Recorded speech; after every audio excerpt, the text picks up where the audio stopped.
नवीन घरकुलची प्रतीक्षा करत असलेल्या सर्व लोकांसाठी हा व्हिडिओ महत्त्वाचा आहे. कारण ज्या लोकांनी सेल्फ सर्व्हे केला आहे, ज्या लोकांनी ग्रामपंचायतच्या माध्यमातून घरकुलासाठी मागणी केलेली आहे, रजिस्ट्रेशन केलेलं आहे, प्रधानमंत्री आवास योजनेच्या घरकुलाची मागणी केलेली आहे. कारण ज्यावेळेस माननीय देशाचे पंतप्रधान नरेंद्र मोदी यांनी पंतप्रधान झाल्यानंतर प्रधानमंत्री आवास योजने नावाची योजना काढली आणि त्याच्यानंतर घर मागणीसाठी अर्ज मागवण्यात आलेले होते आणि त्यावेळेस खूप लोकांनी आपले अर्ज भरून रजिस्ट्रेशन केलं होतं व घराची मागणी केलेली होती. परंतु त्यावेळेमध्ये खूप लोकांनी घराची मागणी काहीच लोकांनी केली. कारण त्यावेळेस काही लोकांचा विश्वास त्या गोष्टीवर नव्हता. परंतु प्रत्येक गावातून एक 200-250 लोकांनी घराची मागणी केली होती. अशा सर्व लोकांची घरकुलं मंजूर झाली. मग आता या सर्व लोकांची घरकुलं आल्यानंतर उर्वरित लोकांना अपेक्षा वाटू लागली, की आता आपल्याला घरकुल कधी मिळणार? कारण आपण तर रजिस्ट्रेशन केलेलं नाही, घराची मागणी केलेली नाही आहे. त्यावेळेस केलं असतं तर बरं झालं असतं, असं खूप जणांना सध्या वाटतंय. परंतु या सर्वांसाठी एक दिलासादायक बातमी परत आली, की राज्य सरकारकडून सेल्फ सर्व्हेच्या माध्यमातून, ग्रामपंचायतच्या माध्यमातून सर्वेक्षण करण्यात आलं व ज्यांना घरकुल पाहिजे त्यांनी आपलं रजिस्ट्रेशन करण्याची मागणी केंद्र सरकारकडून करण्यात आली. ही मोहीम अख्ख्या भारतामध्ये चालली. आता खूप लोकांनी रजिस्ट्रेशन केलेत, नावनोंदणी केली आहे. काही लोकांनी स्वतःच्या मोबाईलवरून सेल्फ सर्व्हे केला आहे. काहींनी ग्रामपंचायतच्या माध्यमातून केलेला आहे. या सर्व गोष्टी करून प्रोसेसमध्ये झालेल्या आहेत आणि आता त्यांना अपेक्षा आहे, की आता आम्हाला घरकुल कधी मिळेल? तर अशा सर्वांसाठी एक दिलासादायक बातमी आहे. सर्वांना अपेक्षा आहे, की आम्ही सेल्फ सर्व्हे केला आहे, ग्रामपंचायतच्या माध्यमातून रजिस्ट्रेशन केलं आहे, घरकुलाची मागणी केली आहे, आवास प्लसमधून आम्ही रजिस्ट्रेशन केलं आहे. असं भरपूर लोकांची रजिस्ट्रेशन करून बसलेत आणि त्यांना घरकुल कधी मिळणार? ह्या प्रतीक्षेत असणाऱ्या सर्व लाभार्थ्यांसाठी एक महत्त्वाची बातमी आहे. तुम्हाला ज्या लोकांनी आपलं सर्वेक्षण पूर्ण केलेलं आहे, आता तुम्हाला काळजी काय घ्यायची आहे पहा.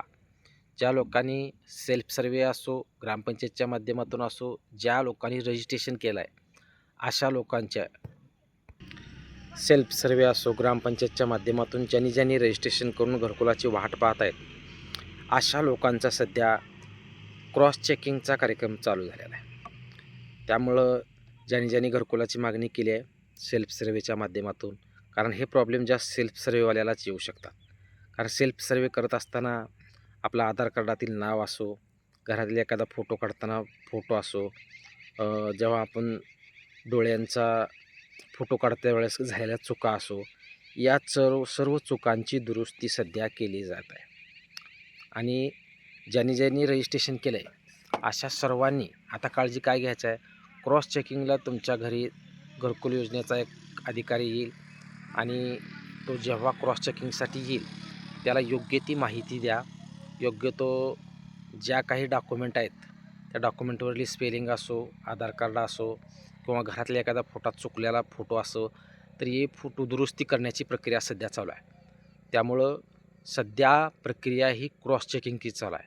कारण जेवढ्या महाराष्ट्रातील लोकांनी घरकुलाची मागणी केली आहे सेल्फ सर्व्हेच्या माध्यमातून असो अथवा ग्रामपंचायतच्या कर्मचाऱ्याच्या माध्यमातून असो, ज्यांनी सर्वेक्षण केले आणि त्यांनी घरकुलाची वाट पाहत, अशा सर्वांची सध्या क्रॉस चेकिंग पाहणी चालू झालेली आहे. कारण याच्यामध्ये लाभार्थी तो खरा आहे का? याच्या घरामध्ये कुटुंबात कोणी घरकुल घेतलेला आहे का? डबल योजनेचा लाभ घेतला जातोय का? अशा पद्धतीचे सर्व सर्वेक्षण सध्या घरकुल योजनेच्या माध्यमातून केलं जात आहे. त्यामुळं माहिती देताना योग्य ती द्या, व्यवस्थित द्या. कारण आता ह्याच्यामध्ये जर चुकीची माहिती तुम्ही जर दिली, तर तुम्हाला प्रॉब्लेम येऊ शकतो. घरकुल मंजुरीला प्रॉब्लेम येऊ शकतो. आता ह्यात क्रॉस चेकिंग हे सर्वांची होणार नाही आहे. ज्यांचा प्रॉब्लेम दिसतोय, ज्यांचा सर्व्हे करताना काय प्रॉब्लेम झाला असेल, अशाच लोकांची क्रॉस चेकिंग होणार आहे. समजा गावातून एक तुम्ही 500 लोकांची जर रजिस्ट्रेशन सेल्फ सर्व्हे अथवा ग्रामपंचायतच्या माध्यमातून तुम्ही केलेला असेल, तर त्यातले कमीत कमी 25 असो, 50 असो किंवा 70-80 किंवा 100 अशा लोकांची क्रॉस चेकिंग होऊ शकते. कारण त्याच्यामध्ये काही संशयित आढळलं, तर ते घरकुलाला नामंजूर होऊ शकतं. त्यामुळे सध्या ही क्रॉस चेकिंगची पूर्ण झाल्यानंतर मंजुरी मिळण्याची प्रक्रिया सुरू होणार आहे. कारण याच्यामध्ये काही नावं चुकीची जर असली तर गाळली जाऊ शकतात आणि त्याच्यानंतर सगळं व्यवस्थित असेल तर तुमच्या घरकुलाला तिथं मंजुरी मिळणार. त्यामुळे ही प्रक्रिया 2026मध्ये पूर्ण होऊ शकते. कारण मंजुरी एकदा मिळाल्यानंतर त्याच्यानंतर राज्य शासनाकडून 7 ते 8 महिन्यानंतर त्याच्यावर काम करण्याची प्रक्रिया सुरू होणार आहे. आपल्याला हे तर माहीत आहे की राज्य सरकारकडून आता निवडणुकीच्या पुढेच काही घरकुलाची वाटपाची सुरुवात होऊ शकते. त्यामुळं जेव्हा येईल तेव्हा येईल त्याचा विषय नाही. परंतु आता क्रॉस सर्व्हेमध्ये आपण व्यवस्थितपणे माहिती देऊन काय प्रॉब्लेम झाला आहे तो दुरुस्त करून त्यात मंजूर व पात्र आपण कसे होऊ हे पाहणं गरजेचं आहे. त्यामुळं क्रॉस सर्व्हेसाठी आलेल्या साहेबांना व्यवस्थितपणे हँडल करा. व्यवस्थितपणे सर्व्हे करून घ्या. काय प्रॉब्लेम असेल तर दुरुस्त करून घ्या आणि ही पूर्ण क्रॉस सर्व्हे झाल्यानंतर तुमची पडताळणी केली जाईल. राशन कार्डामध्ये नावं किती आहेत, एका कुटुंबामध्ये किती घरकुलं जात आहेत, या सर्व गोष्टीची पाहणी करून त्याच्यानंतर या सर्व घरकुलाला मंजुरी मिळणार आहे. त्यामुळं ती मंजुरी मिळायला 2026 उजळू शकतं किंवा 2026मध्येही घडू शकतं. परंतु सध्या जे क्रॉस चेकिंग चालू झालेलं आहे, त्या क्रॉस चेकिंग करत असताना योग्य ती काळजी घेऊन क्रॉस चेकिंग करा. कारण तुम्ही याच्यातून हुकू शकता. जर तुमची माहिती भरताना जर अगोदर व्यवस्थित चुकीची जी असल्यामुळं ती क्रॉस चेकिंग सध्या होत आहे. त्यामुळं परत माहिती देताना चुकीची देऊ नका आणि ती योग्य ती माहिती देऊन क्रॉस चेकिंगला सहकार्य करा. कारण आता सध्या आपण रजिस्ट्रेशन करून बसलो आहे, सर्वेक्षण करून बसलो आहे, घरकुलाची वाट पाहत बसलो आहे. परंतु आता सध्या राज्य सरकारकडून मोहीम काय चालू आहे? क्रॉस चेकिंगची. क्रॉस चेकिंग पूर्ण झाल्यानंतर त्या सर्व घरकुलांना मंजुरी मिळणार आहे व ते वेटिंग लिस्टमध्ये येणार आहेत. कारण ज्या पद्धतीने या आता सध्या जी घरकुलं चालू आहेत, त्या घरकुलामध्ये अगोदर काही टप्प्यामध्ये थोडी घरकुलं घेतलेली आणि बाकीची घरकुलं वेटिंगला ठेवण्यात आली. म्हणजे तुम्ही वेटिंग लिस्टला याल, त्यानंतर टप्प्याटप्प्याने त्या घरकुलाच्या वाटपाला सुरुवात होणार आहे. त्यामुळं सध्या ज्या लोकांनी सेल्फ सर्व्हे केला आहे, ग्रामपंचायतमधून घरकुल सर्वेक्षण केलेलं आहे, अशा लोकांशी सध्या ज्या लोकांचं क्रॉस सर्व्हे चालू आहे, तो क्रॉस सर्व्हे व्यवस्थित करून घ्या. क्रॉस सर्व्हे झाल्यानंतर तुम्हाला घरकुलाची मंजुरी मिळणार आहे. त्यामुळं आपलं काम पूर्ण झालं आहे, परंतु अजून मंजुरी व्हायची आहे. त्यामुळे ते चेकिंग करत आहेत सध्या, काय प्रॉब्लेम आहे का?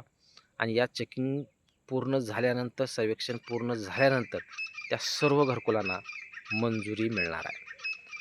सर्व लोकांचा प्रश्न होता की ज्या लोकांनी रजिस्ट्रेशन केलं आहे त्या लोकांना घरकुल कधी मिळेल, ज्या लोकांनी सेल्फ सर्व्हे केला आहे त्या लोकांना घरकुल कधी मिळेल. आणि हीच एक अपडेट आजच्या व्हिडिओच्या माध्यमातून आपण देण्याचा प्रयत्न केलेला आहे. चॅनलवर जर तुम्ही नवीन असाल चॅनलला सबस्क्राईब करा, जास्तीत जास्त लोकांपर्यंत व्हिडिओ शेअर करा. व्हिडिओ आवडल्यास लाईक करायला विसरू नका. अशाच घरकुल योजना असो, शासकीय योजना असो, अतिवृष्टी असो, अनुदान असो, पीक विमा असो, सर्व माहितीसाठी चॅनलला नक्की सबस्क्राईब करून ठेवा. धन्यवाद.